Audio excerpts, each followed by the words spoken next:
Vamos a continuar la jornada de esta mañana de este foro I+D+C, y la C es cultura, entre otras posibilidades. La que más nos interesa en este momento es esa, en concreto. Y vamos a continuar, como digo, en este encuentro de esta jornada. Vamos a seguir presentando proyectos en los que esas tres palabras mágicas que de pronto se resuelven en una inicial I+D+C, cultura, se convierten en una posibilidad, como ya llevamos haciendo en el Círculo de Bellas Artes pues ya un tiempo, porque como se nos sustrajo un año no nos acordamos, pero ya llevamos unos cuantos años trabajando en este afán de conseguir que quede claro también para la sociedad, porque las personas que estamos aquí lo tenemos muy claro, y quienes nos siguen tanto aquí en la sala como por streaming o que lo vean después, supongo que también lo tienen muy claro. Tienen muy claro que eso, que de una manera muy abstracta y con muy pocos matices que permitan hablar del paso del tiempo, que se llama humanidades, aportan a la sociedad una manera de estar que quizá no es cuantificable en el sentido tradicional del término, pero que sí que es cuantificable en el sentido cualitativo. Y en ese sentido cualitativo están trabajando precisamente las personas que hoy tengo la suerte de acompañar. No voy a decir de moderar, porque no va a hacer la mínima falta de que eso ocurra. Y en el caso de que ocurriera, tienen que pensar que solo se trata de que nos ajustemos a los tiempos, no a otra cosa, ¿no? Vamos a hacer una primera ronda. En lugar de lo muy habitual en el que la moderadora o el moderador presenta a los futuros intervinientes, van a ser ellos los que se presenten, porque creo que de esta manera ya también empezamos a oírlos y empezamos a crear también un ambiente de trabajo común, aunque sea un ambiente de trabajo común que vaya a durarnos únicamente 1 hora y media, ¿no? Entonces, si os parece, vamos a comenzar con el orden que estaba también en el programa. Están con nosotras y con nosotros Pilar Yacer, Soledad Hernández Bermúdez, Jorge Úbeda, V. Magó, Chema Buceta y Fernando Crecente, y Elena Campo, porque no ha podido venir María Sarabia. Entonces, por eso no hay un cartelito aquí delante. Sepan que Elena viene en sustitución de María. Entonces, vamos a empezar, Pilar, si te parece, por ti, por tu presentación y por un poco el titular básico del proyecto que tú representas esta mañana. Perfecto. Muchísimas gracias, Valerio. Sabes que es un honor para mí estar en esta casa tan maravillosa, y os voy a contar un poco la historia de mi vida. No os asustéis, que aunque parezco mayor, lo voy a hacer corto. Yo estudié filosofía, no sé muy bien por qué. Realmente yo iba para estudiar ingeniería o matemáticas, pero en el último momento decidí estudiar filosofía. Estuve estudiando 5 años filosofía en Valladolid, yo soy de Palencia, y decidí venirme a Madrid a estudiar el doctorado. Era lo clásico, ¿no? La salida habitual de alguien que estudia filosofía o humanidades era hacer luego un doctorado. Y en el doctorado tuve la primera de mis grandes suertes en la vida, que es encontrarme con un director de tesis que en el año 1996, en la Complutense, me dijo, en la Facultad de Filosofía, me dijo: Pilar, olvídate de la filosofía y ponte a estudiar informática. Dije, ¿informática?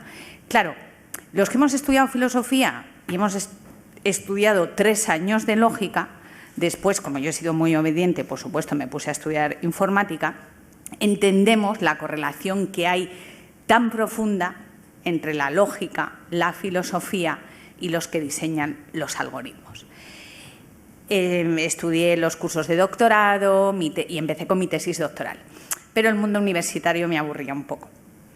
Yo soy más de acción y decidí saltarme al maravilloso mundo de las empresas. Y en las empresas, claro, ¿cómo iba una filósofa que en ninguna oferta de empleo, aunque digan que sí, piden filósofos? Porque esa es la verdad. Yo os reto a que alguien me encuentre una oferta de empleo en la que pidan filósofos, a no ser que sea para trabajar como profesor en una facultad de filosofía. Las empresas apenas piden filósofos. Pero bueno, como yo siempre he tenido bastante desparpajo, vi una oferta en la que pedían una persona responsable de comunicación interna y gestión del conocimiento. Y dije, ¿conocimiento? Yo he estudiado 5 años de filosofía, 2 años un doctorado, tengo la carrera, tengo conocimientos de informática. Entonces, tuve también la segunda gran suerte que la persona de recursos humanos que me hizo la entrevista para el puesto de gestión del conocimiento en mi primera empresa no tenía ni idea de qué era eso de gestión del conocimiento y yo, gracias a mi storytelling, logré convencerle. Ahí empezó mi aventura empresarial. He estado en empresas, en más de 7, 8 empresas muy, muy grandes, en grandes consultoras, empresas pequeñas, en startup. Y siempre me hacían la misma pregunta. Yo he ocultado de mi currículum que estudié filosofía. Y cuando me preguntaban, yo decía, bueno, letras, humanidades, porque a los filósofos se nos mira un poco en las empresas raro. Entonces siempre me hacían una pregunta, que era, pero Pilar, eso de la filosofía es que no sirve para nada. ¿Para qué sirve eso de la filosofía? Y a mí me ha costado encontrar la respuesta, pero ahora la tengo. Y después de ese periplo, ahora os puedo decir que tengo la suerte de que la mayoría de las conferencias de empresa que me presentan me dicen, Pilar Yácer, filósofa, viene la filósofa a descubrirnos cómo es el mundo. ¿Para qué sirve la filosofía? Para pensar. Pero fijaros qué trascendente ahora en el mundo en el que estamos, porque no es solamente para pensar, sino es para saber hacerse las preguntas. Los filósofos, sabéis, tenemos muchas respuestas, pero sobre todo tenemos esa mágica capacidad para hacerse preguntas. Y en mi vida empresarial, la filosofía realmente me ha servido para todo. Todo lo que he estudiado, todo lo he aplicado. Incluso, bueno, en varias empresas en las que he estado en comité de dirección proponía, pues no lo sé, actividades como leer un libro ya ni siquiera de filosofía y luego comentarlo. Gustaba, ha habido varias iniciativas que gustaban y ahora estoy trabajando en una escuela de negocios y solamente como ejemplo, estoy en uno de los máster dando la asignatura de ética y sostenibilidad. Y para que veáis la importancia que adquieren en todos los programas esta asignatura, tengo aquí a 3 alumnas mías que han venido porque les he despertado, creo, la curiosidad por la ética y la filosofía. Con lo cual, para mí, bueno, yo creo que esa es mi presentación, me ajusta a los tiempos y, desde luego, que ahora llevo por bandera la filosofía porque he encontrado que en el mundo de la empresa el filósofo es el diferencial. Hay muchos gurús que son economistas, muchos gurús que son de derecho, del ámbito de la tecnología, pero esa mezcla de humanismo digital, esa mezcla que he hecho yo en mi vida de ciencias y letras, creo que es lo que cada vez necesita más el mundo. Gracias. Pilar, muchísimas gracias por tu presentación llena de cariño y llena de eso que no es habitual, ¿no? Que es de amor a lo que haces, que eso tampoco es muy frecuente porque tenemos esa tendencia a guardarnos todo lo que tiene que ver con los afectos. Y cuando decimos filosofía, si no hay algún afecto, aunque sea solo el nuestro hacia, estamos incluso pervirtiendo el propio término, ¿no? Bueno, Pilar Yácer, ética y recursos humanos, que luego nos contará con detalle.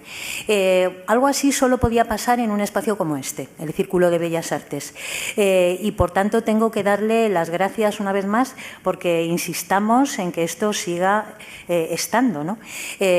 Siempre esto detrás tiene nombres propios y aunque no es del todo correcto decir solo gracias Valerio Rocco, gracias Pilar García Velasco, lo digo así, porque Valerio y Pilar representan a todo un montón de personas que hacen posible no solo que estemos aquí, sino también que estemos en esos otros lugares que parece que no existen, pero que permiten que personas que no están aquí también nos estén acompañando. La persona que ahora va a intervenir, la filósofa que ahora va a intervenir, es Soledad Hernández Bermúdez. No digo nada, no desvelo nada de lo que tienes que contar porque creo que es suficientemente interesante como para que seas tú la que lo digas. Bueno, pues buenos días, buenas tardes iba a decir a todos. Soy Soledad Hernández. Bueno, ¿cómo me describiría? Pues diría de mí que soy ante todo profesora de secundaria. De filosofía. También trabajo en la Universidad Complutense de Madrid como profesora de lógica. en el departamento, en el área de lógica y filosofía teórica. ¿Y de qué os vengo a hablar? Pues os vengo a hablar de parte del trabajo que realiza mi asociación, la asociación de la que soy presidenta, que es la asociación que se llama Consulta Filosófica. Consulta Filosófica nace unos años después de que yo, como filósofa, haya necesitado trabajar y haya acabado encontrando trabajo en el campo de lo social. Estuve muchos años trabajando en centros de rentas mínimas y en centros de acogida.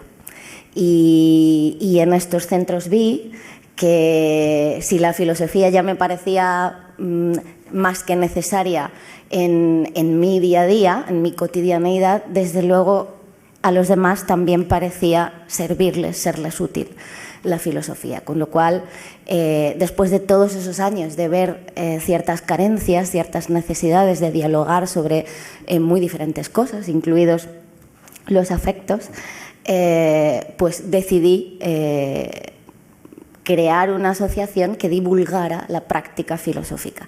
En esta asociación hacemos filosofía para niños, vamos a coles de infantil y primaria a hacer trabajos, trabajamos también en prisión, con mujeres en prisión de mujeres y prisión de hombres, en MECO 1 y MECO 2.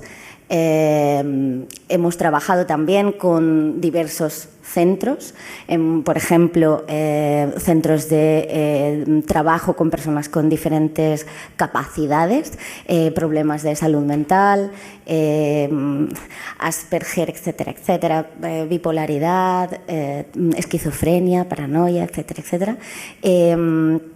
Y también, que es de lo que vengo después a hablar hoy, también hacemos trabajo con lo que se llama consultoría filosófica individual. Una persona que, por lo que sea, no cree que el tema que le ocupe y que le interese sea como para ir a dialogarlo con un psicólogo, pero sí necesite darle unas vueltas filosóficas. Nosotros ayudamos a ese consultante a través de la consultoría, le ayudamos a dialogar y a acomodar, ordenar sus ideas, que es de lo que vengo a hablar hoy.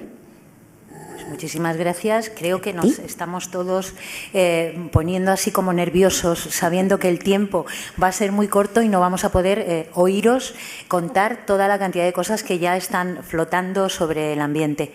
La idea de una consultoría filosófica es tan maravillosa, casi, como la de un grupo de empresarios y empresarias del tipo que sea, a los que se les dice y nos vamos a leer y después hablamos. Por ejemplo, vamos a pasar a Jorge Úbeda. También creo que va a continuar este hilo de necesidad. También filósofo.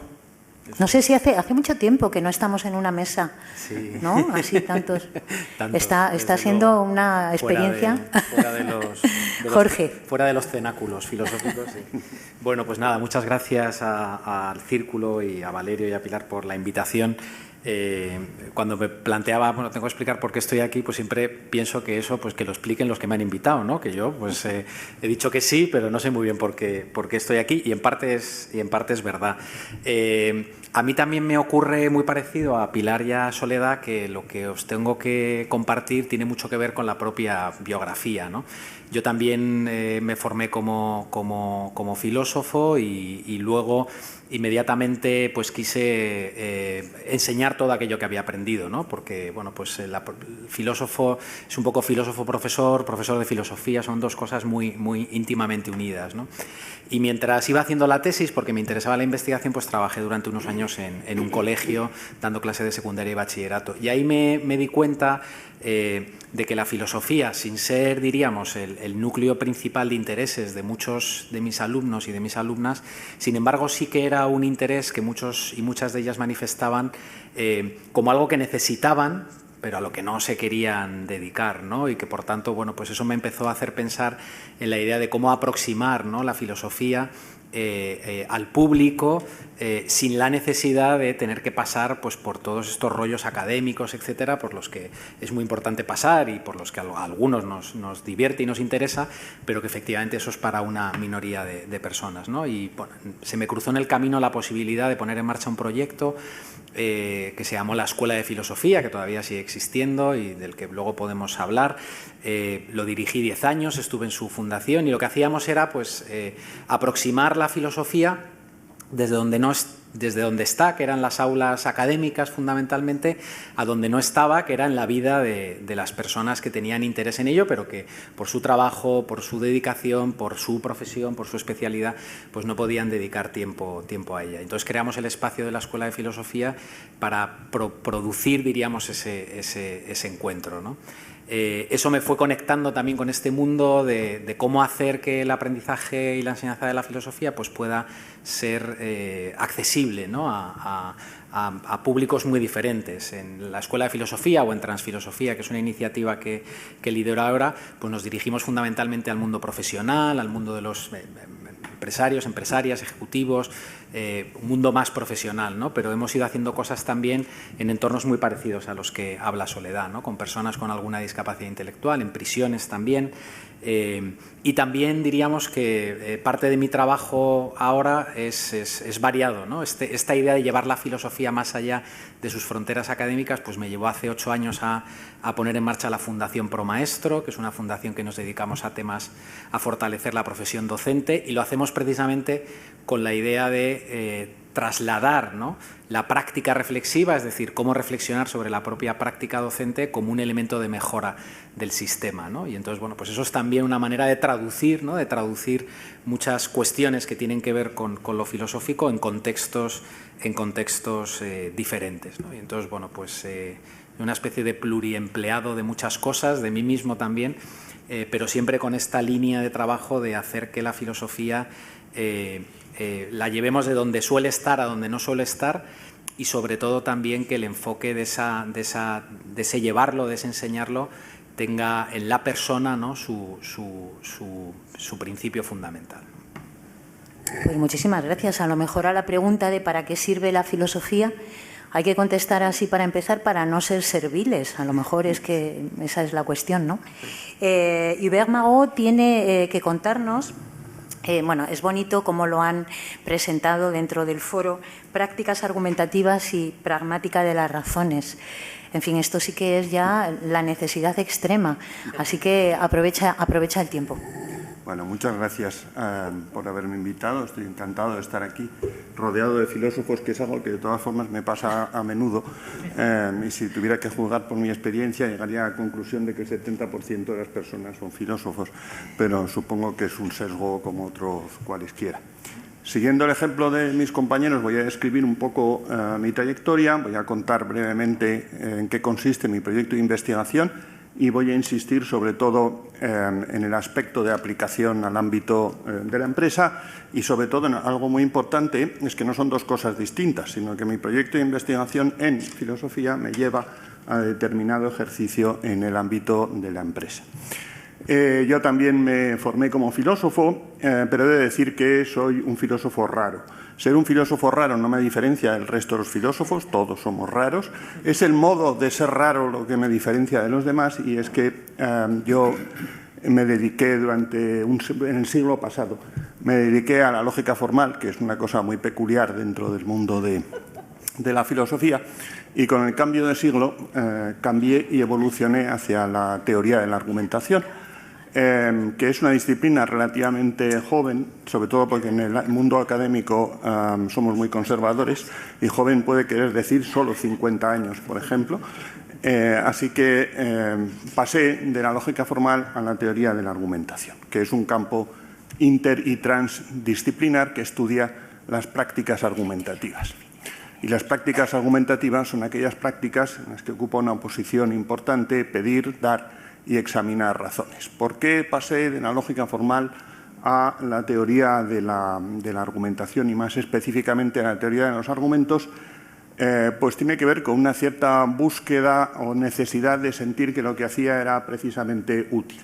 No porque la lógica formal no lo sea, sino porque mi trayectoria era dar lógica formal en una facultad de filosofía.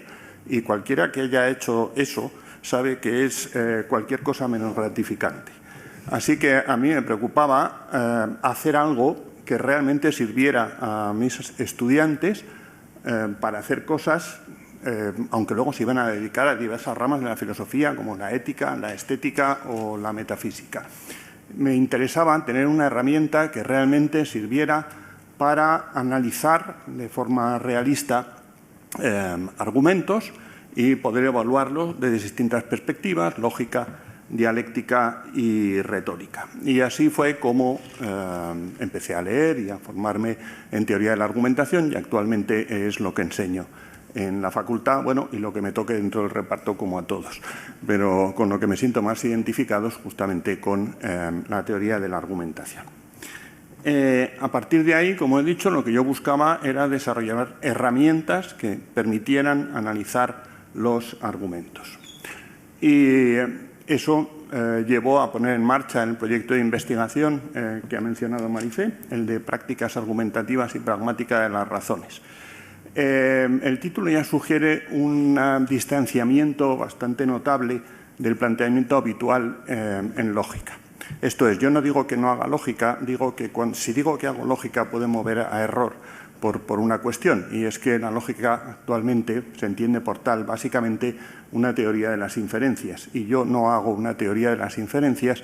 Para mí el concepto clave es el concepto de razones, así que yo no trabajo con inferencias, trabajo con razones y trato de ver cómo pedimos, damos y evaluamos razones, cómo hay no solo razones buenas y malas, sino mejores y peores, y cómo eso es contextual.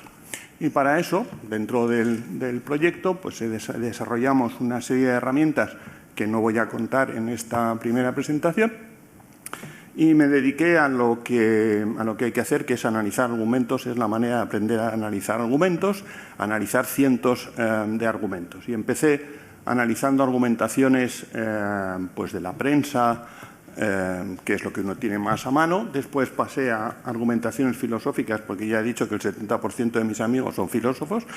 Y después de eso sucedió un azar afortunado, diría yo. Bueno, el azar afortunado no es que yo escribiera un libro, sino lo que pasó con él. También es un azar que lo escribiera. Escribí un libro que se llama es lógica, con arroba, análisis y evaluación de argumentos. Y ese libro pues cayó en manos de alguien que trabaja en un bufete de conocido, pero no voy a hacer publicidad más allá de mi libro, de derecho mercantil, y eso le dio ciertas ideas acerca de qué se podía hacer con ello. Y es que en el mundo del derecho mercantil, cuando surge una discrepancia entre las partes, con frecuencia se recurre a un arbitraje. Entonces hay un árbitro y las partes se comprometen de antemano a aceptar el fallo del árbitro. Eso quiere decir que los fallos en los procedimientos arbitrales no son recurribles. Únicamente se puede pedir su nulidad si los fallos contienen errores, entre otras cosas, errores de argumentación. Así que tenemos una situación en la que hay dos empresas que no se ponen de acuerdo, hay un juez que falla y una de ellas no está conforme y quiere impugnar esa resolución, ese laudo. Y ahora la pregunta es, ¿quién puede buscar o detectar o identificar errores en la argumentación de un laudo que, bueno, no es un género literariamente apasionante, la verdad? Y a esta persona que había, por casualidad, se había topado con mi libro, se le ocurrió que yo podía hacer eso. Y yo podía hacerlo precisamente por mi formación como filósofo, como ha sucedido con lo que han dicho mis compañeros. Y efectivamente, pues acepté ese desafío.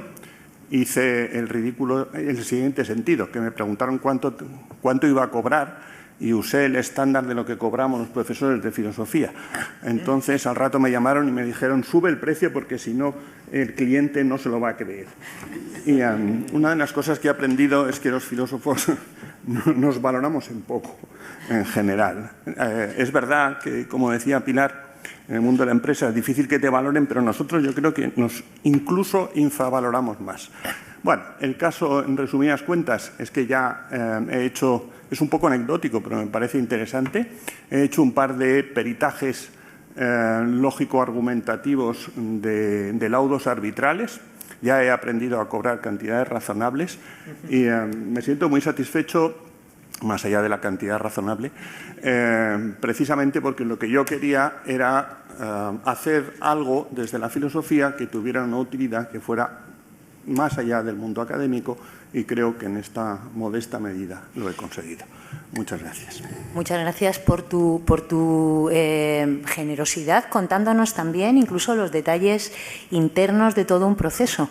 La palabra criterio, tan devaluada, y que cuando se utiliza sin saber de qué estamos hablando, requiere exactamente lo que tú nos acabas de contar, pero requiere también una manera de enfrentarse a lo que las palabras son capaces de entregar y, por lo tanto, también de crear, que requieren a alguien como Txema Buceta, que es justamente psicólogo del coaching, o que nos va a hablar de la psicología del coaching.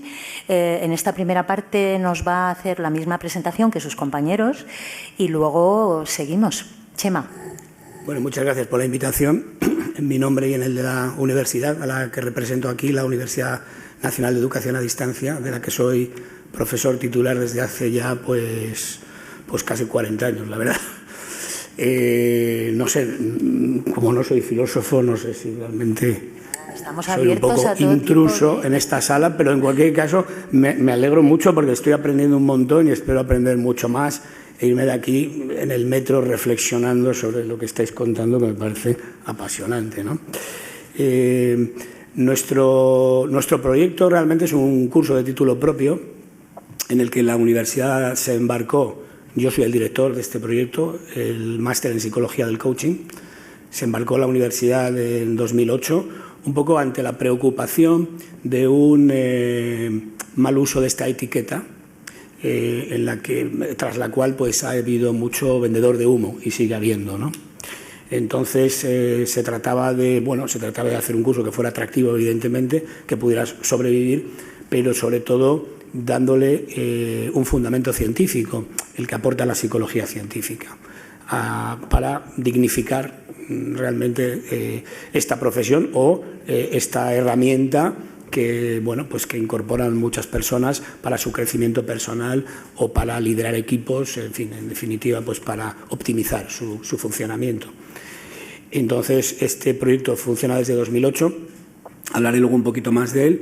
Llevamos 15 años funcionando, hemos formado a muchas personas que han pasado por ahí y nuestra satisfacción es que, porque siempre ha sido un poco el espíritu que hemos tenido el equipo que yo dirijo en todos los ámbitos, que no se quede ahí. Es decir, como habéis comentado alguno de vosotros, pues a veces los proyectos universitarios se quedan en la universidad, se autoabastecen con congresos, con artículos que no lee nadie, en fin, con debates muy interesantes pero que no salen de ahí y sin embargo pues aportan poco a la sociedad.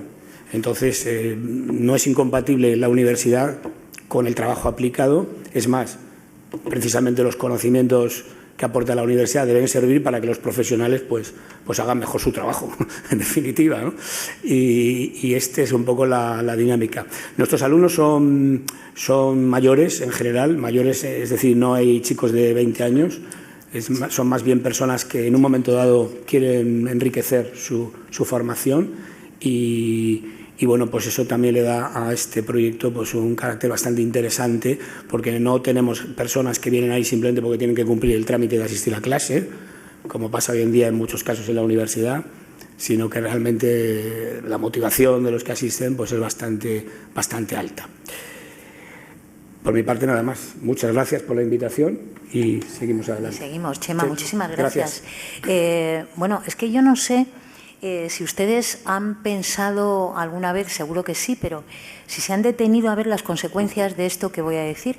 Hubo un tiempo en el que cuando teníamos dudas en torno a qué decisiones teníamos que tomar en la vida desde un punto de vista del pensamiento, quiero decir, no tengo claro pues muchas cosas, desde una cuestión que puede ser personal y a una cuestión social, acudíamos a quienes tenían la capacidad, porque había un aval que así nos lo manifestaba, de generar criterio, es decir, de ayudarnos de alguna manera a que nuestras dudas, no sé si se disiparan, pero por lo menos sí que se aclararan un poco, ¿no?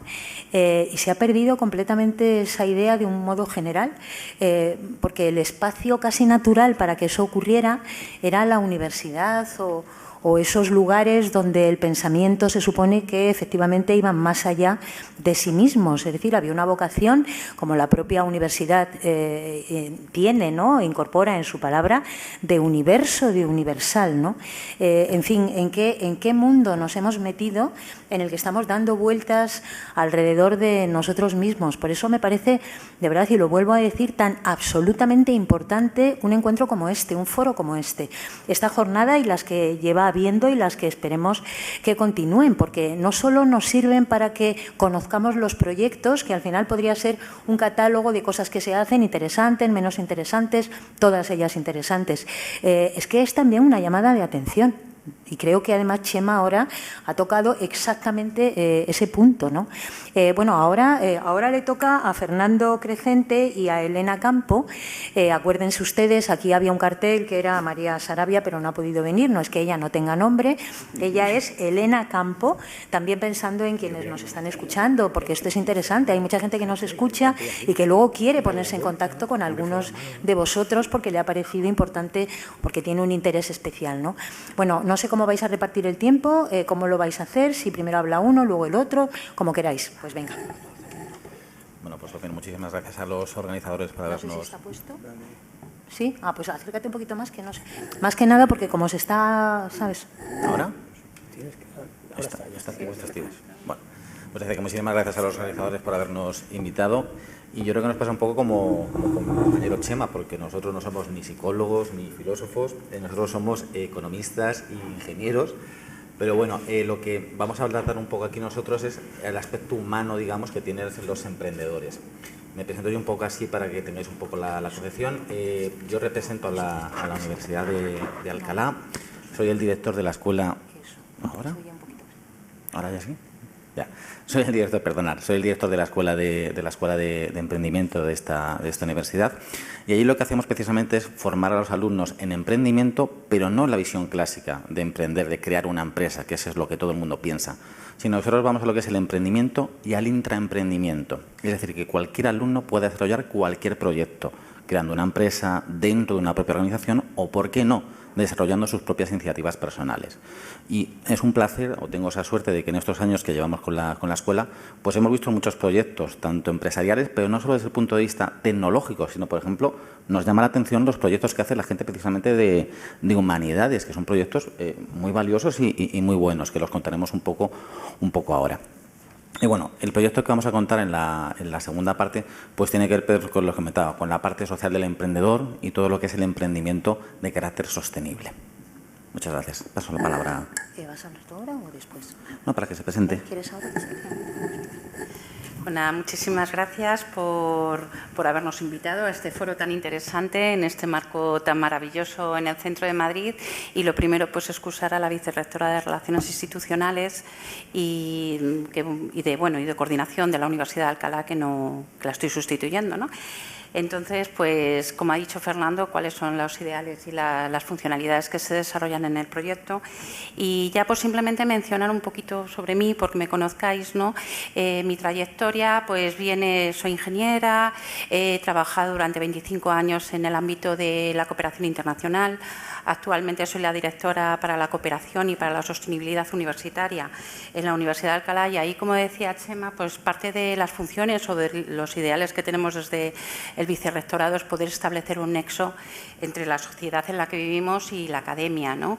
En conjunción con lo que son las ideas de la Agenda 2030, ¿no?, de Naciones Unidas, ¿no?, donde ahí pues se centran en unos objetivos de desarrollo sostenible que lo que se busca pues mejorar la vida de las personas, de nuestras sociedades, ¿no?, desde nuestros estudiantes a la sociedad en general, en relación con las empresas, con instituciones, ¿no?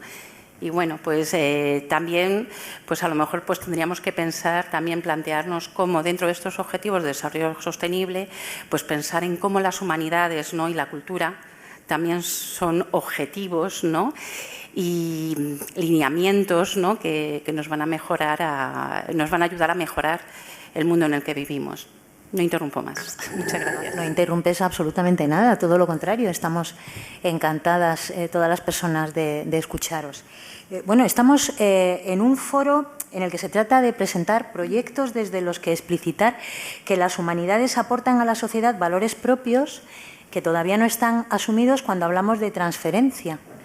La I de investigación debería ser para las empresas también inversión, y la D de desarrollo tendría que incorporar puntos de vista que contemplen esos valores añadidos de las humanidades, verdaderamente transformadores, integradores y respetuosos en tiempos que tanto lo requieren. Y la C de conocimiento y de cultura aporta esa peculiaridad. Entonces, os propongo que expliquéis esas ideas desde vuestros proyectos. Y, si me permitís, a mí me gustaría que empezara Chema Buceta, porque, claro, buscamos cada vez más un apoyo, él mismo lo ha dicho, en una sociedad en la que no se nos ha enseñado en absoluto a pedir ayuda. Quiero decir que esto de pedir ayuda es una cosa que está fuera de nuestra formación como ciudadanos o como ciudadanas. Es interesante, ¿no? Y me hacía también pensar, viendo tu currículum, Chema, algo que he hablado muchas veces con profesorado, tanto de secundaria, de donde procedo, como de universidad, donde siempre he estado al tiempo que en secundaria. Aunque ahora solo esté en la universidad, sigo teniendo esa mentalidad de no olvidarme cuál es la función de cada uno de esos tramos, ¿no?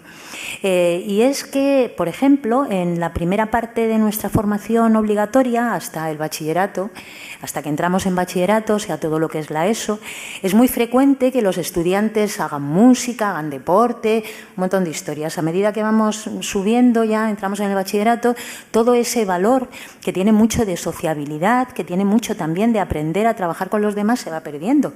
Y ya cuando entramos en el segundo de bachillerato, ese año que hemos decidido como sociedad enseñarle a los futuros universitarios lo que significan las galeras, ¿no?, que ya parece que las abolieron, pero hemos decidido en segundo, ¿no?, que vuelvan a recordar lo que es la humillación y el sufrimiento y esas cosas, pues entonces ya eso lo abandonamos del todo, ¿no? Y entramos en la universidad un poco con esa rémora, con ese resto, con el resto de que quizá, como se hace en otros lugares, todo eso que hemos dejado fuera es un valor también aportar a la universidad, ¿no? Entonces, me gustaría que desde tu faceta, desde tu título propio, desde el máster, nos cuentes un poquito cómo se canalizan esas historias, ¿no? Nos has contado un poco ya qué tipo de perfil viene, ¿no?, al máster, pero ¿cómo canalizamos eso? El no saber pedir ayuda, ¿no?, por ejemplo. Bueno, vamos a ver, cuando pides ayuda profesional, cuando pides ayuda profesional es porque tú o tu entorno más cercano pues no ha podido solucionar tu necesidad. Entonces, cuando realmente acudes a un profesional. Y normalmente, pues en muchos casos es tarde, porque ya estás bastante mal, ¿no? Por lo menos me refiero a la ayuda profesional de un psicólogo, ¿no? Por eso la psicología, la terapia psicológica, pues tiene tanto auge. Lo que pasa es que hay que intentar, efectivamente, ayudar a las personas antes de que esto suceda. Y ahí es donde realmente pues entra el desarrollo personal a través de, por ejemplo, de la filosofía, que hace que las personas tengan una mayor fortaleza mental. La fortaleza mental tiene que ver con ser capaz de entender que no todo es como tú quieres que sea. Hay que aprender a ceder, hay que aprender a enfrentarse a la adversidad con un talante constructivo, edificante, y todo eso pues requiere muchas veces determinadas habilidades. ¿Por qué la gente no pide ayuda? Pues muchas veces porque le faltan esas habilidades. Entonces espera estar muy mal. Cuando está muy mal, pues a lo mejor no tiene más remedio que acudir, ¿no? Entonces, por ejemplo, pues claro, personas, y esto fijaros que en España pasa especialmente, porque vemos que en otros países pues hay una mayor cultura de debatir, de aceptar la crítica, de exponer ideas sin necesidad de que le gusten a todo el mundo. Y esto, evidentemente, pues aquí somos más reacios a esto. Incluso fijaros que hay un factor importante, incluso en los grupos de trabajo, y es que a veces es más importante que no se moleste el compañero a realmente sacar adelante determinadas tareas. Es decir, el rendimiento muchas veces está eclipsado por las relaciones interpersonales. De forma que, pues si hay que hacer algo pero tengo que molestar a mi compañero, pues mejor no lo hacemos, o me adapto a lo que él piensa, o cada vez que voy a dar un paso, pues ¿qué van a pensar de mí? ¿Qué van a decir? A lo mejor le molesto al jefe, quizá me siento amenazado. Este tipo de cosas pues pasan desde el colegio, ¿no? Entonces podemos ir ahí. Es decir, entonces, aparte de hacer deporte, que es una faceta que a mí me interesa mucho, o ir a clase de música, como tú has dicho, pues debería haber este tipo de actividades donde se desarrolla el espíritu crítico sin que la gente se lo tome como algo personal, donde realmente pues tú eres capaz de hacer cosas sabiendo que, pues que el otro, el que está contigo, pues no por eso va a dejar de hablarte. Esto es un proceso que va más allá de lo que hacemos nosotros, porque requeriría una estrategia mucho más global, pero efectivamente esto es así. Y precisamente, por ejemplo, incluso hablas del deporte, pues una de las cosas que el deporte debe fomentar precisamente es esto, es decir, pues oye, hay un chico que juega más minutos, otro juega menos. Hay un jugador que en un momento dado cambia el entrenador y ya no le pone. Hay veces que juegas contra un rival superior, tienes que ser capaz de aguantar la derrota de ese partido, también tienes que saber ganar. Pero aparte del deporte, pues hay otras actividades que se deberían realizar. Entonces, cuando trabajamos con personas que necesitan ayuda siendo adultos, pues encontramos estos déficits que vienen de atrás. Lo que pasa es que, claro, no se trata de mirar para atrás, hay que mirar hacia adelante y ver qué podemos hacer. Y entonces, pues, el ser capaz de desarrollar tu propio potencial es muy importante para potenciar tu autoestima, es decir, el valor que te das a ti mismo, tu autoconcepto, la idea que tienes de ti mismo y el valor que le das a esa idea, que es la autoestima, ¿no? Entonces, cualquier amenaza, claro, la autoestima se debilita cuando yo me valoro poco, pues porque me vuelco en lo profesional y no soy buen profesional, los demás no me valoran. Mucha gente depende, que busca ayuda del reconocimiento externo, le falta realmente esa capacidad de juzgar por sí mismo lo que hace, de valorarse a sí mismo, dependo mucho de lo que piensan los otros de mí. Y este es un problema que efectivamente pues hay que ayudar a las personas a que avancen en este sentido, ¿no? Tener una mayor independencia intelectual, una mayor independencia en cuanto a cómo veo las cosas. Pero claro, es verdad que no vivimos solos, vivimos con los demás y por tanto es lógico que nos importe lo que piensan los demás. Es decir, el que diga a mí me da igual lo que piensan los demás, pues realmente miente, porque todos queremos que los demás nos valoren. Lo que pasa es que qué peso le damos a eso, qué porcentaje le damos a eso respecto a la valoración propia. Ahí es donde realmente pues hay que avanzar, ¿no? Y el coaching es una herramienta que realmente cuando se utiliza con seriedad, pues precisamente pretende esto. Es decir, la psicología tiene dos grandes padres, uno es la filosofía, otro es la medicina, ¿no? Y a partir de ahí, pues realmente pues surge ya la propia disciplina de la psicología a principios del siglo XX, desarrollando sus propios métodos, sus propios procedimientos, su propia investigación, etcétera, ¿no? Pero efectivamente, una parte importante del coaching es realmente ayudar a reflexionar a las personas con las que trabajas, para que realmente pues, tomen sus propias decisiones en libertad. Es decir, y ahí es donde está la diferencia entre un coaching bien aplicado y otro que no. Es decir, no se trata de vender humo, no se trata de imponer, no se trata de imponer la felicidad que pienso yo que es la felicidad, los objetivos que a mí me parecen importantes. Se trata de respetar la libertad de las personas con las que trabajas para que sean ellas mismas las que busquen sus propios estándares, sus propios baremos, sus propias decisiones y, en definitiva, pues pongan en marcha planes de acción que tengan que ver con eso. El respeto es fundamental, y ese es otro elemento que hay que fomentar, es fundamental. Es decir, no porque yo sea el experto que conozco tal, tengo que imponer mi criterio, sino que tengo que ayudar a las personas a que realmente encuentren sus propias respuestas. Y esto tiene bastante de filosofía, entiendo, ¿no? Con lo poco que yo sé. El padre filosofía aquí yo creo que aporta muchísimo, ¿no? Y bueno, pues eso es todo, ¿no? Entonces, lo que me gusta de nuestro proyecto es que en estos 15 años pues han pasado por ahí personas que están aplicando todo esto en distintos entornos, ¿no? Con emprendedores, en empresas, en el ámbito escolar, en el ámbito de la salud, con los propios profesionales de la salud, ¿no? Etcétera, ¿no? Siempre entendiendo que se trata de optimizar, no se trata de curar. Se trata de optimizar y prevenir, y este es el punto clave en el que estamos, ¿no? Y lo que debe diferenciarnos de, cuando hablamos un poco, a veces el límite entre una cosa y otra es difícil, pero es importante respetar cuando las personas realmente están muy mal. Realmente tienen que ir al profesional, que es un terapeuta, para solucionar sus problemas. Que es un poco diferente, ¿no? Evidentemente. Yo creo que tirando de este hilo, Jorge, si te parece, continuamos un poco por esta misma línea que nos ha marcado Chema, ¿no? Me gusta también en la presentación que decía siempre cada persona. Hemos confundido, me parece, individualismo con el derecho pleno de los seres humanos a ser considerados insustituibles, un poco siguiendo la línea también de lo que decía Chema, ¿no? Pero a la vez justificamos esas negociaciones colectivas y el bien común olvidando al individuo. O sea, aquí entramos también en una paradoja un poco extrema, ¿no?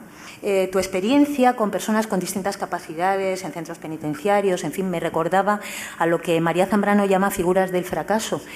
Figuras del fracaso en el sentido no de porque ellas lo sean, sino porque muestran y manifiestan también el fracaso de entornos y de contextos sociales, muchas veces que no tienen herramientas, un poco lo que decía antes Chema, para situarse en el lugar que les corresponde. O sea, que el fracaso al que ella se refiere no es tanto la figura, ¿no?, el menos o la menos, sino precisamente el entorno que no permite que haya también una posibilidad de desarrollo y libertad de esos individuos. Bueno, el proyecto que tú presentas tiene mucho que ver con eso. Entonces, vamos a intentar ajustarnos a los tiempos, pero cuéntanos. Me he pasado no te has pasado nada, no te preocupes. Vale, pero no sácame te la preocupes. tarjeta, si hace falta. Nada, sin preocupación. Vale, gracias. Sí, bueno, nada. Breve. Bueno, cuando uno dice brevemente, hay que echarse a temblar porque el adverbio, en fin, es casi una excusa, ¿no? Pero sí quería decir tres cosas con respecto a esto, ¿no? Yo, diríamos, estoy aquí por todos estos proyectos que tienen que ver con acercar, aproximar la filosofía en distintos espacios, ¿no? Mucho del tiempo que he dedicado y de los años, desde hace 20 años, es hacer cursos de filosofía para personas que no van a ir a hacerlos a la universidad o a otros lugares, ¿no? Y que, sin embargo, su nivel socioeconómico, sus capacidades, etcétera, pues están muy por encima de la media de mucha gente, ¿no? Entonces, esa es la manera que yo he tenido, por ejemplo, de acercarme de manera indirecta al mundo de la empresa, ¿no? A través de las personas que están dirigiendo empresas, presidiéndolas, son dueños, son altos ejecutivos, altas ejecutivas, etcétera. Y yo siempre he entendido, y al mismo tiempo también, pues he podido llevar eso mismo a personas con alguna discapacidad intelectual en programas con alguna universidad que tiene esos programas o en prisiones de Madrid, no en las de MECO, sino en otras, ¿no? Y entonces, para mí la filosofía, bueno, pues yo la he ido concibiendo como un artefacto cultural, ¿vale? Tenemos un artefacto, una cosa que hemos hecho los seres humanos y que de alguna manera es un complemento cultural necesario para el desarrollo de la vida. No como un adorno, no como un cosmético, ni siquiera tampoco tendría esa idea de que todos somos filósofos por naturaleza, algo así, porque bueno, eso nos metería en problemas un poco extravagantes, pero sí de alguna manera como una posibilidad que se nos da, ¿no? Como una posibilidad que se nos abre de ampliar nuestra razón. Y a mí me gusta decir que con la filosofía ampliamos nuestra razón para aprender a sacar partido a nuestra ignorancia, ¿no? Es decir, que no es tanto como para volvernos muy sabios, ¿no? Sino a veces es para sacarle partido precisamente a esa ignorancia, en ese sentido un poco socrático del término, y que conecta con algunas de las cosas que ha dicho Chema, ¿no? Entonces, para mí el sujeto de la filosofía ha sido desde siempre y lo sigue siendo cada persona, ¿no? Es decir, yo entiendo y que la filosofía se puede hacer en la empresa, con la empresa, para la empresa, pero en realidad es con las personas de las empresas que son, diríamos, los sujetos que pueden asumir los riesgos que tiene esta posibilidad que se nos da a los seres humanos de utilizar estos artefactos culturales que es la filosofía, ¿no? Se nos da la posibilidad de aventurarnos por estos riesgos que tiene la propia libertad, ¿no? Yo creo que la filosofía es una invitación a que seamos rabiosamente libres, ¿no? Rabiosamente libres en nuestro pensamiento y rabiosamente libres también en expresarlo, ¿no? Y en expresarlo bien, pero bueno, de esto Huberto tiene mucho más que decir que yo, ¿no? Al mismo tiempo que eso, también crearlo, hacerlo a través de cursos en los que juntas personas, ¿no? En la que no te diriges solo al individuo, sino que las personas se reúnen para poder discutir, hablar, pelearse a partir de lo que dijo Platón o Kant o Wittgenstein o Aristóteles o Dennett o quien sea, ¿no? Intentando llevar eso como al terreno, ¿no? De la vida de cada uno, pues diríamos, hace que esa rabiosa libertad también encuentre precisamente una razón de ser, ¿no? Y esa razón de ser también está precisamente en el respeto, ¿no? En el respeto al lugar que el otro tiene también en esa posibilidad, ¿no? Entonces yo durante todos estos 20 años en los que he ido haciendo muchos cursos con mucha gente diferente, en muchos contextos diferentes, en el que habrá estado pues en contacto, ahora te piden en todas partes la accountability, ¿no? Pues oye, cuenta cuánta gente, ¿no? Pues 500, vale, pues ya nos quedamos todos contentos, ¿no? Son muy pocos, ¿no? Para la humanidad tan enorme que uno tiene, pero son muchos para mí, ¿no? Lo son todo, ¿no? ¿Por qué? Porque he podido ver precisamente esto, ¿no? Cómo personas, la mayor parte de nosotros, incluso los que nos dedicamos a la filosofía, estamos muy encerrados en nuestro propio contexto cognitivo, ¿no? Y pues eso, el 70% de nuestros amigos son filósofos, ¿no? O son empresarios, o son ingenieros, o son matemáticos, o ganan tanto dinero, o están... Y a mí esto me ha dado la oportunidad de juntar a gente muy diferente entre sí, que han despertado, ¿no? a ese uso tan rabioso de la libertad al que nos invita la filosofía, y que al mismo tiempo se han encontrado en un espacio compartido, ¿no? Compartido, en el que ir construyendo ese respeto también a las razones, ¿no? de los otros, ¿no? Y creo que esa es la experiencia fundamental, ¿no? Que ahora intentamos llevar también al ámbito profesional de los profesores, ¿no? Esto que decía Chema, de que tenemos miedo a que otros nos vean, nos digan, compartir nuestro conocimiento. Bueno, Marifé, si tú has estado en el mundo de la secundaria, sabes que nuestras aulas... En mi cabeza todavía, aunque no esté, sí, sigo no olvidando... ¿Sabes lo cerradas que están las aulas de los profesores a otros profesionales, ¿no? Pero es muy difícil que reflexionemos sobre nuestro propio trabajo si no dejamos que otros lo vean, ¿no? Y entonces, pues eso también forma parte de lo que hacemos. Es muy hermoso lo que has comentado, Jorge, y un poco une a lo que yo quería decirle a Pilar, ¿no? Para que continuáramos en estas intervenciones. Claro, en la presentación, Pilar, cuando yo he tenido su currículum, nos hemos enviado correos electrónicos o veo cómo se la presenta. Necesidad de liderazgo ético en las empresas, humanismo digital, ¿no? Hay que darle humanidad, es curioso esto, ¿no? Hay que adjetivar como humano algo que ha nacido de lo humano, pero que parece que se ha olvidado un poquito de ello, ¿no?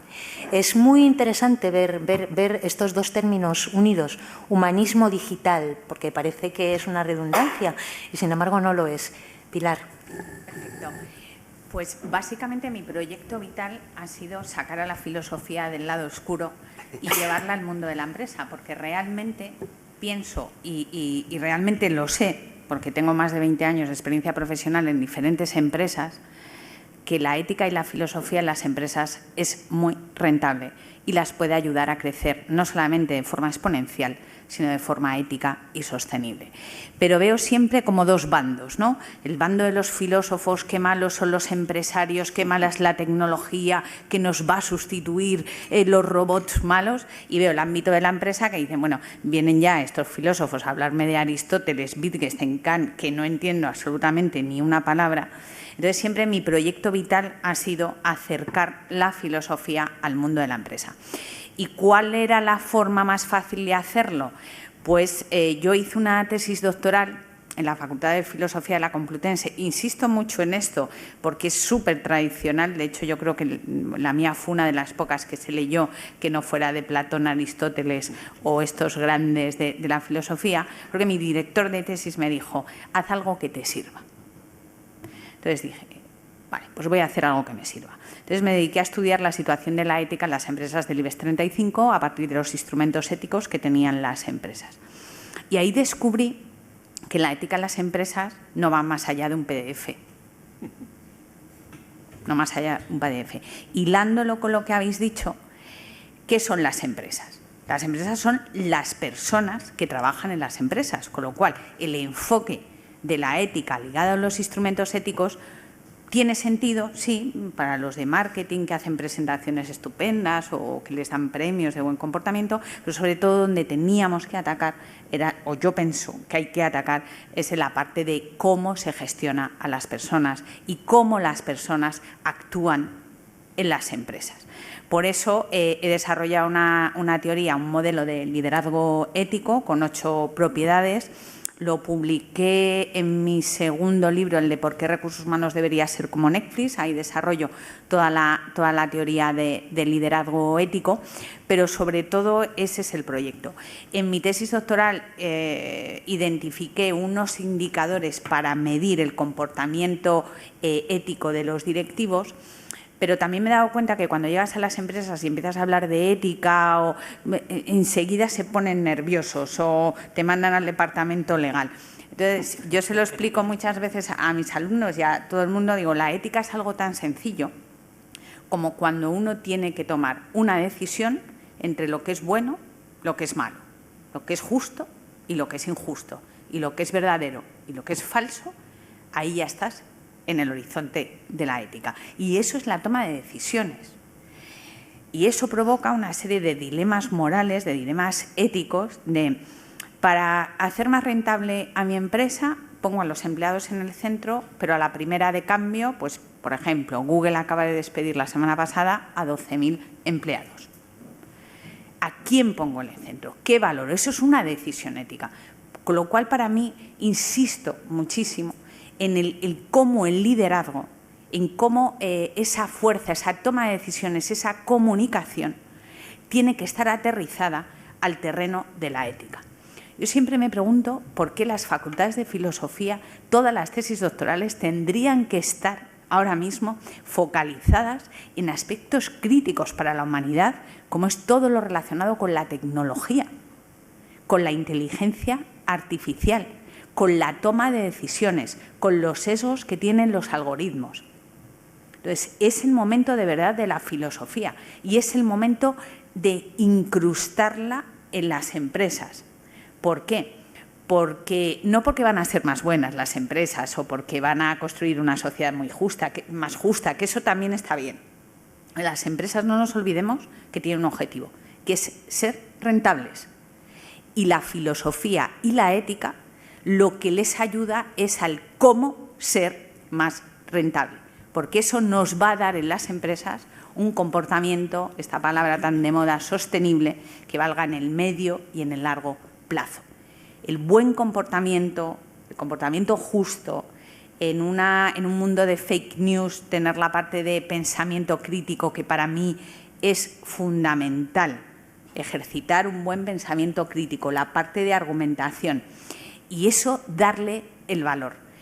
Las empresas con un buen planteamiento y sin hablar de una forma muy complicada, toda la parte de consultoría filosófica, de asesoría, Goirigoizarri, presidente ahora de Caixa, firma sus artículos del País como alumno de la Escuela de Filosofía. La filosofía tiene unas enormes posibilidades. La ética, que es mi campo de actuación, tiene muchísimas posibilidades, pero hay que adaptarla y acomodarla a lo que demandan las empresas. Hay 2 virtudes, bueno, soy súper fan de Aristóteles, es mi guía, la ética Nicómaco, bueno, creo que es algo que debería leer y asumir todo el mundo. Y hay 2 de sus virtudes, que ya eran platónicas, que para mí son fundamentales en las actuales sociedades, que son la templanza y la fortaleza. Escuchamos a tantos gurús, ¿verdad?, hablar de la felicidad, de la templanza, de la fortaleza. Es imprescindible incorporarlas en las empresas. es imprescindible que las empresas se paren a pensar en la rapidez que tienen en su toma de decisiones. Es imprescindible que les ayudemos los filósofos a través del pensamiento crítico a saber cómo pensar para tomar las mejores decisiones, o si no son las mejores decisiones, las decisiones más adecuadas. Y termino. El ámbito de la ética, y además como aquí hay un psicólogo, creo que las empresas, la psicología sí que ha entrado bastante, ¿no? Y las competencias, por ejemplo, es lo que mide el comportamiento de los individuos. ¿Sabes trabajar en equipo? ¿Tienes resiliencia? O esa parte de competencias. Pero claro, el ser humano es un ser social. Esto ya lo dijo también mi gran amigo Aristóteles, al que, por cierto, de su ética, la parte más amplia la dedicó a la amistad, no al resto de las virtudes. Esa parte de cómo podemos, el individuo ahora mismo vive en una polis, pero sobre todo el individuo ahora vive en el ámbito empresarial. Y el ámbito empresarial, el ser humano no actúa de forma individual, sino que actúa de forma social. Por eso es imprescindible el ámbito de la ética, porque se tienen que crear decisiones, se tienen que crear soluciones trabajando desde un punto de vista social, no trabajando desde el punto de vista individual. Por eso mi mayor proyecto de liderazgo ético, además aprovecho porque ha colaborado también Valerio desde mi escuela de negocios. Yo intento siempre poner la filosofía en el centro y dirijo un instituto sobre el futuro del trabajo. Y hemos sacado este primer informe del año, es un libro blanco sobre liderazgo ético en España, en base al modelo que he desarrollado y a las 8 características del liderazgo ético que tiene que tener. Ha participado con toda su generosidad Valerio, ha participado pues, también, pues, no lo sé, el director de la Fundación Juan March, ha participado más de 12 personas y creo que es la importancia, de incorporar la ética en las empresas, pero sobre todo con un lenguaje ameno y que para las empresas les sirva. Pues muchísimas gracias, Pilar. La verdad es que si te pones a pensar, es una cosa asombrosa que de pronto estemos hablando en el siglo XXI de incorporar la ética a las empresas. O sea, es una cosa rara, suena raro porque da la sensación de que cualquier acción humana tendría desde el principio que partir de ese hecho, ¿no? Entonces, bueno, solo con que incorporemos la reflexión de lo que tendría que ser evidente, pero no lo es, estamos ya haciendo modificaciones también territoriales, mentales y, por lo tanto, también de habitar esos espacios donde nos movemos. Esto es que es curioso, ¿no? Es que es muy curioso. Y sigue un poco el hilo también de lo que yo quería comentar precisamente ahora con Fernando. Me dice Elena que prefiere que sea Fernando quien lo comente para no duplicar los tiempos, ¿no? ¿Cómo se retroalimenta la actividad emprendedora y el tamaño de una empresa? Y es importante este hecho. ¿Lo macro olvida lo micro? Por ejemplo, oportunidades que aportan la sostenibilidad y la cultura, y lo pongo entre interrogaciones, o sea, podríamos afirmarlo, pero lo pongo entre interrogaciones para que tú nos cuentes. Bueno, pues lo primero, antes de contestarte a la pregunta, decirte que me llevo de esta mesa redonda una sensación muy buena, porque creo que lo que estamos haciendo en la Escuela de Emprendimiento está muy alineado con todo lo que estáis comentando, porque a nosotros, antes de enseñar a los chicos a emprender, les enseñamos a que se conozcan a sí mismos, les damos inteligencia emocional, toma de decisiones, es decir, que yo creo que está muy alineado con lo que habéis comentado y yo creo que me llevo esa sensación muy positiva. Y un poco comentando ya, quería hacer el comentario. Y luego ya un poco comentando a tu pregunta, sí, lógicamente hay que tener en cuenta lo que es la micro, que son los aspectos individuales, y la macro lo que es que aglutina. Muchas veces en el tema del emprendimiento lo que hacemos es que se anima a la gente a que emprenda, a que ponga sus iniciativas, que ponga los negocios, que es la parte micro, pero luego nos olvidamos del tamaño empresarial.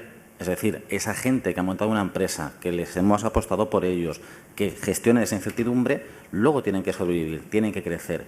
Son personas. Pues precisamente ese aspecto humano es muchas veces lo que se suele olvidar. Y precisamente por eso también relacionado con el proyecto que nosotros solemos relacionar, o que hemos puesto en marcha, es un proyecto que analiza lo que es el emprendimiento desde el punto de vista sostenible, teniendo en cuenta lo que son todas las dimensiones que también se han comentado un poco antes de lo que hacen las empresas. Hay que pensar no solo en el cliente, sino en todos los efectos que van a tener en el entorno económico, el entorno social, el entorno medioambiental y lo que se llama lo que es la gobernanza, los consejos de administración, la posición de la mujer dentro de la empresa. Bueno, pues nosotros, no desde un punto de vista filosófico, sino analizando lo que son las cuentas de las empresas, que precisamente además desde el 22 de diciembre de este año van a tener la obligación, incluidas las pequeñas y medianas empresas, de informar de todas esas acciones que van cumpliendo. Cualquier acción que tomen a nivel estratégico, cómo va a impactar en el medio ambiente, cómo va a impactar a nivel societario, cómo va a impactar dentro de su propia formación laboral. Y eso yo creo que es un aspecto que para nosotros, desde el campo de vista de la investigación, nos va a dar mucha cancha, porque ahora de momento, pues como se comentaba, las empresas pues son muy buenas en sus memorias, en PDF, en papel, son maravillosas, son éticas, hacen lo que quieren. Pero necesitamos saber de verdad, con datos, que a partir del año que viene, con estas memorias que se van a llamar Memorias de Sostenibilidad Responsable, se ha cambiado el nombre, antes se llamaban RSC, que no me puede sonar, la Responsabilidad Social Cooperativa, ya no se va a llamar así según la nueva normativa que ha aprobado la Unión Europea. Pues yo creo que a los investigadores en el campo económico-financiero nos va a valer para contrastar si verdaderamente lo que hacen las empresas, lo que es su misión y su filosofía, coincide realmente con lo que es la cultura, con lo que realmente están haciendo en el campo. Y yo, si me permitís, como buen economista, elevator pitch, conciso. Está perfecto, está perfecto. Y además es que nos vamos completando, ¿no? También un poco. Y ver, claro, prácticas argumentativas, teoría del argumento, cuando se nos presentan espacios constantemente de desdiálogo, de imposición de ideas, ¿no? De falta de criterio, otra vez la palabra que me parece tan importante que la digamos muchas veces. Y tú propones revertir esa dinámica. Nos has contado antes cómo la has aplicado directamente, pero vamos a abundar un poco más en ello. Pues muchas gracias por la pregunta, que me va a permitir enlazar mejor con lo que han dicho mis compañeros y compañeras. Como he explicado antes, lo que yo quiero tener es una teoría que me permita analizar de forma realista y detallada argumentaciones reales, y para eso lo que necesito es un modelo que dé cuenta de la construcción dialógica de las razones. Esto es, las razones no son algo que anda por ahí y que capturamos con más o menos fortuna, sino algo que se construye en el curso de los intercambios argumentativos, y eso es de lo que yo quiero dar cuenta. Eso es una diferencia muy importante con respecto a otro modelo de análisis de argumentos, según el cual, cuando argumentamos, lo que hacemos es inferencias. Esto es, tenemos unas premisas, sacamos una conclusión, de esa conclusión sacamos otra conclusión y así tenemos cadenas. Bueno, eso existe en algunos ámbitos, pero eso no es argumentar. Argumentar es presentar algo como una razón y examinar si realmente es una razón, y eso es algo muy distinto. Llevaría tiempo explicar la diferencia, pero la diferencia básica es que si B se sigue de A, se puede inferir de A, entonces A autoriza por sí mismo a afirmar B. Por el contrario, que A sea una razón para B no autoriza a afirmar B, porque una experiencia que todos tenemos, pero que olvidamos en ciertos contextos, es que suele haber buenas razones para una cosa y para lo contrario. Y esa es nuestra experiencia de todos los días, realmente. Entonces, claro, tener un modelo según el cual, a partir de un dato, puedes inferir directamente una conclusión, o digamos una conclusión ética, es algo totalmente ajeno a nuestra experiencia. ¿Qué quiere decir eso? Que las razones son ponderables, que para llegar a una conclusión no solo hay que saber qué razones hay, sino también ponderarlas, y eso es bastante complicado, y saber a cuál hay que dar preferencia. No solo es complicado, sino que además es contextual. En un determinado contexto una razón puede pesar más que otra y en otro puede ser al revés. Eso, cuando se lo explico a colegas que se dedican a esto, les puede parecer revolucionario y aún ofensivo. Pero cuando se lo explico, la mayor parte de la gente dice, ¿pero y dónde está la novedad? Si es lo que hacemos todos los días. Pues efectivamente es lo que hacemos todos los días, y lo que yo pretendo es, digamos, reconocerlo. Así que, en realidad, argumentar o llegar a una conclusión es algo mucho más complejo que supone comparar, ponderar, etcétera, razones. Así que la conclusión realmente no es la conclusión que sacamos a partir de un dato, sino la conclusión que sacamos a partir de todo un discurso.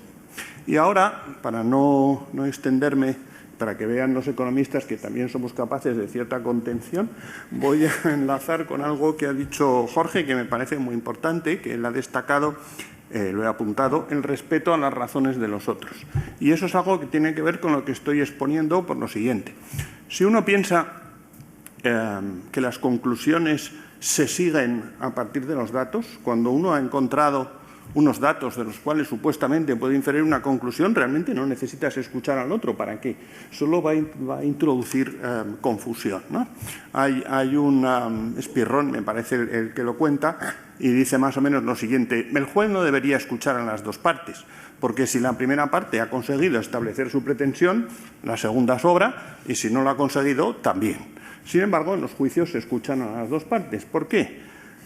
Porque puede haber razones en un sentido, buenas razones en un sentido o en otro. Y a menudo la cuestión no es cuáles son las buenas razones. La cuestión es cómo podemos determinar cuál tiene más peso en un contexto determinado. ¿Qué quiere decir eso? Y eso me parece que está ligado con una virtud que es la tolerancia. Y es que yo puedo tener buenas razones para algo y eso no debería impedirme reconocer que el otro también puede tener buenas razones. Y a partir de ahí es cuando podemos hacer lo que yo he llamado construcción dialógica de las razones. Así que de esa manera llegamos de la teoría, de una cierta teoría de la argumentación centrada en las razones, a la ética. Y sospecho que eso tiene bastante que ver con lo que hace Soledad. Y yo creo que es el momento, claro, de esa consultoría filosófica, ¿no?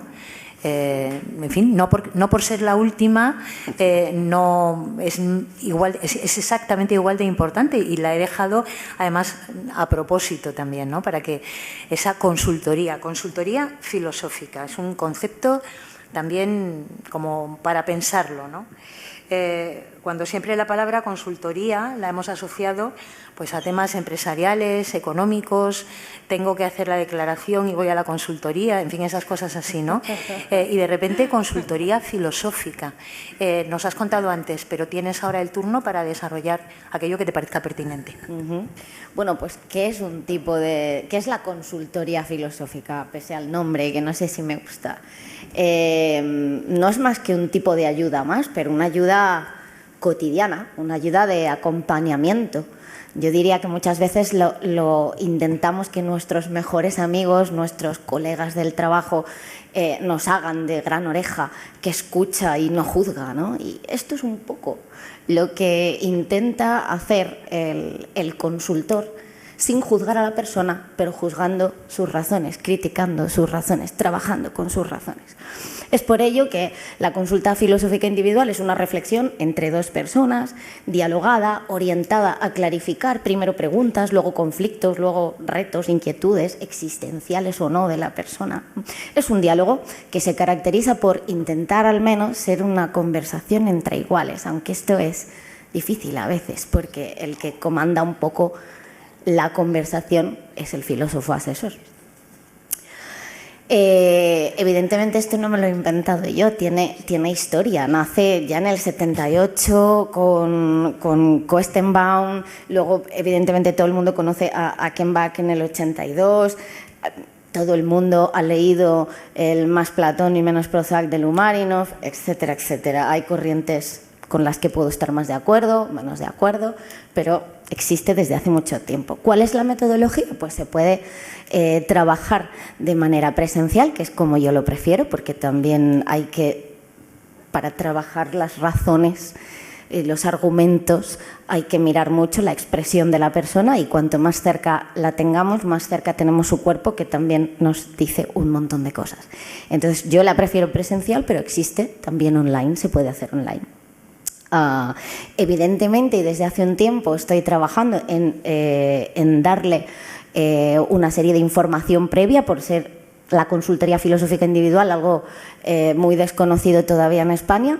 Entonces, esta información nueva pues son las normas éticas, la política de privacidad, la descripción de lo que puede esperar de una consulta filosófica y de lo que no.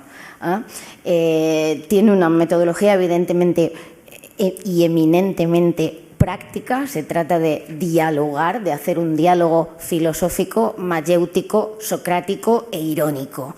Esto quiere decir que tenemos manga ancha para poder criticar cada razonamiento, cada argumento, para ver exactamente qué es lo que produce dolor, si es que hay algo que produce dolor. Generalmente lo que suele inquietar a la persona suele ser el que ha incorporado a su sistema de creencias y de razonamientos, ha incorporado una nueva idea, o hay alguna idea enquistada, que no es que sea nueva, pero que chirría con respecto al resto, que hace que la maquinaria no funcione bien. Entendido así, una sesión pues tendría unos 5 minutos de, bueno, qué vamos a hablar, empezar a conocerse, etcétera, etcétera, y después nos lanzaríamos directamente a las preguntas y a intentar aclarar y a intentar conceptualizar, identificar esta idea, cómo le pongo un nombre, buscar un concepto, ver, problematizar, buscarle peros a esta idea, definir. Después de todo esto se lanza una pequeña hipótesis o tesis de cuál puede ser el resumen aclaratorio de lo que se ha trabajado, y evidentemente en los últimos minutos siempre tiene que haber una metacognición filosófica, es decir, tenemos que evaluar lo que hemos hecho. Esto está pensado así porque odio soberanamente que se diga que la filosofía no es útil. Nos equivocamos cuando decimos eso. La filosofía es útil, no, requete útil, si cabe la expresión. Entre medias de una consulta filosófica individual está lo que el consultante no te dice, aquello que vuela, por decir así, sobre su cabeza y no sabe cómo expresar, no sabe cómo poner en palabras, bien porque es difícil conceptualizarlo, bien porque es vergonzoso, bien porque le da rabia, bien porque lo que sea, ¿no? Hay que ver cuáles son las cosas que no se dicen también. Es tan informativo para argumentar como aquello que sí se está explicitando. Y después, para poder dialogar con el otro verdaderamente y que esto sea fructífero, necesitamos hacernos cargo de los estados propios y de los estados del otro. Si hay precipitación, si hay impaciencia, si hay aburrimiento, si hay nerviosismo, si hay... ¿Qué es todo eso que hay detrás para poder trabajarlo? Podría preguntárseme cuáles son las diferencias con la psicología y podría escribir un libro, muchas, por apuntar algunas y para que entendáis un poco cuál es el proceso. En el ámbito psicológico la persona es el centro. En el ámbito filosófico la persona es un espejo del resto. Es decir, que la persona puede ser cualquiera podría estar verbalizando lo que se verbaliza en la consultoría filosófica individual.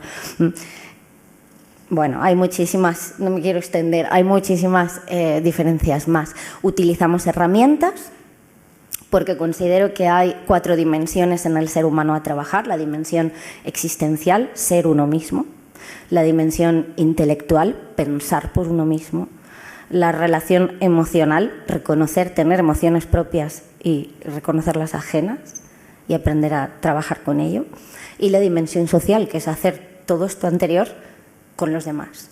Entonces, evidentemente, hay unas herramientas propias de la filosofía, como son definir, ejemplificar, explicar, conceptualizar, problematizar, criticar, argumentar, etcétera, etcétera, que van a ser empleadas y fomentadas pedagógicamente, y unas actitudes que consideramos algunos filósofos consultores que son eminentemente filosóficas, como son la actitud de tener rigor, la humildad, la capacidad de suspender el juicio, el aprender a tomar distancia con la idea y no a identificarse con ella, la disponibilidad y otra muy filosófica, que es la sorpresa. y yo creo que lo dejo aquí. Y ya está, luego si acaso me preguntan, ¿no? Si no, lo interesante será eso, ¿no? Que claro, debatimos. Mucha gente con ganas de que se le sigan contando, ¿no? Vamos bastante bien de tiempo, tanto es así que tenéis 1 minuto cada uno para, como le estaba comentando ahora así en bajito a Elena, para que digáis esa frase que no se nos debe olvidar. De todo lo que habéis dicho. No, va a empezar Elena, porque como se lo he dicho a ella, pues claro, ya estaba anotando y así tenéis tiempo los demás para irlo pensando. No, un poco para que nos vayamos también, en fin, ha sido una mesa llena de materia para pensar sobre esa materia y también de caminos abiertos para recorrerlos. Cada cual después tendrá la obligación o las ganas o lo que quiera de recorrer el que corresponda. Lo que sí que creo que ha quedado bastante claramente manifestado es que no es una broma cuando decimos las humanidades son algo que aporta una manera y la filosofía en concreto, la psicología en absoluto, en absoluto. Creo que esta mesa ha venido a ratificar lo que está claro, ¿no? Pero a veces hay que desvelarlo una vez más, ¿no? Y me gustaría eso, que antes de que nos vayamos, cada una de las personas que está aquí, 1 minuto para decirnos esa frase que deberíamos por lo menos llevarnos puesta. Luego ya seguimos. ¿Empiezas tú? Pues nada, yo creo que desde este foro creo que estamos haciendo una apuesta también por humanizar la sociedad en la que vivimos, integrando pues todos los aportes que hemos estado mencionando, ¿no? De la ética, de la filosofía, de las razones, para incluirlas, integrarlos en las prácticas que se desarrollan a nivel empresarial y con diversas instituciones. Y todo ello pues para fomentar el desarrollo de las personas y, bueno, y como universitaria pues también pienso en nuestros jóvenes, ¿no? Chema. Esto va por turno, sí. Me estaba acordando, ahora que me preguntas lo de la frase, un amigo mío se presentó hace muchos años a un puesto de trabajo y le preguntaron en la entrevista, le dice, ¿y tú qué es lo que puedes hacer? Y él dijo, ayudar. Esa es la clave. Todo lo que hacemos, todo lo que pensamos, todo lo que evolucionamos es para ayudar. ¿Para ayudar a qué? A que las personas desarrollen su potencial, a que se relacionen mejor con los demás, a que sean capaces de, bueno, en definitiva, de tener una vida interesante y que realmente les satisfaga, ¿no? Y esa es la clave, ayudar. Podemos decir, oye, aquí no, la filosofía es imprescindible, yo podría decir la psicología es imprescindible, la economía, tal. Bueno, aquí no hay nada imprescindible realmente. Lo que es imprescindible es que hagamos lo que hagamos, sea para ayudar. Muchas gracias. Jorge. Pues yo la verdad es que simplemente quería contar brevemente una anécdota que me ocurrió hace unos cuantos años. Precisamente pues uno se pregunta siempre, ¿no? ¿Y qué efecto estará teniendo estos cursos en la gente, etcétera, ¿no? Y nos encontramos con la hermana de uno de estos alumnos tipo Goiri Golzarri, ¿no? Y yo la conocía y me dijo, oye, mi hermano está yendo a vuestros cursos y tal, y te tengo que decir una cosa, que desde que va a vuestros cursos está bastante menos gilipollas. Perdonadme el vulgarismo, pero creo que resume bastante bien lo que quiero decir. Pilar. Me sobran 50 segundos.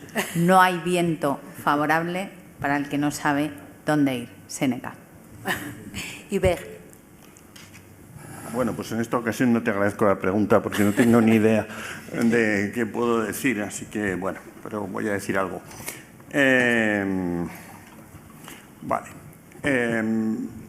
Digamos que lo que es importante para mí es descubrir, o lo que ha sido un descubrimiento, es descubrir una palabra tan común como pero. Pero es una palabra que usamos constantemente y que para mí es fundamental. ¿Qué diablos quiere decir pero? Cuando dices es pobre pero honrado, por ejemplo, no, por decir algo nuevo, no es lo mismo que es honrado pero pobre. Afirmas lo mismo pero no dices lo mismo. ¿Por qué? Porque lo que estás haciendo en los dos casos es oponer dos razones. Es pobre, es una razón en el contexto para algo, y es honrado, es una razón para lo contrario. Y el orden en el que lo colocas dice cuál de las dos es más importante y cuál es la conclusión que vas a sacar. Así que es muy distinto decir es pobre pero honrado que es honrado pero pobre. Y para mí, descubrir la teoría de argumentación es darme cuenta de que usábamos pero constantemente. Y una cosa que he hecho recientemente es agarrar una serie de artículos, bastantes, argumentativos, los que se argumentaba porque eran artículos de filosofía, y contar el número de veces que aparecían ciertas palabras. Por ejemplo, ¿cuántas veces aparece por tanto? Es una palabra muy frecuente, es una palabra rarísima. Hay artículos enteros en los que no aparece ni una sola vez. Y por consiguiente, si no lo ha escrito Felipe González, no suele aparecer nunca. En cambio, hay una palabra que aparece siempre y es la más numerosa con diferencia, y es justamente pero. Y es una palabra importante porque usar pero supone reconocer al otro como alguien que da razones dignas de ser tenidas en cuenta, aunque naturalmente tú pienses que las tuyas son mejores. No solo lo piensas, sino que también te comprometes a justificarlo si se te pide. Así que aquí lo dejamos. Soledad. Yo no sé qué decir, qué pregunta más difícil. En una sola frase, en serio. No puedes utilizar más de una frase, ya has visto que han utilizado, o una frase larga, también podemos utilizar, ¿sabes? Para eso sirven también. Yo sí que voy a ahondar, un poco barriendo para casa, para mi tesis doctoral, para, en fin, todo lo que estoy haciendo. Yo sí que voy a defender que la filosofía es imprescindible.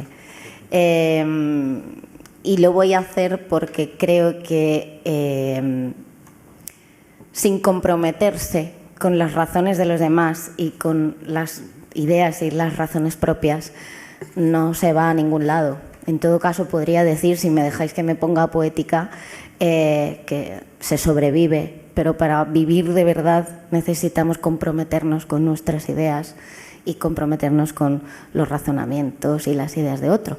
Así que me está quedando bien, ¿no? Así que eso es una invitación. La filosofía ayuda con sus herramientas y con sus actitudes y con su diálogo a poder comprometerse de forma mucho más consciente a hacerlo y hacerlo mejor, ¿por qué no?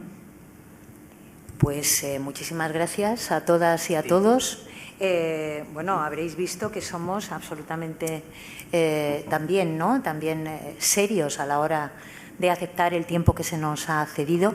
Ha sido un placer para mí, tengo que decíroslo. Este papel de moderadora ha sido más bien un regalo, más que un papel. Ha sido un regalo que se me ha hecho. Me ha encantado escucharos. Me he quedado con ganas de decir muchas cosas, pero no me tocaba. Bueno, de verdad, muchas gracias por todo, por lo que habéis aportado, por haberos ajustado a los tiempos, y muchas gracias a todas las personas que han seguido y que están siguiendo este foro, que continúa esta tarde. Sigamos, porque lo que aquí se está tejiendo es un texto que puede también cambiar los caminos del pensamiento, y eso siempre está muy bien. Muchísimas gracias.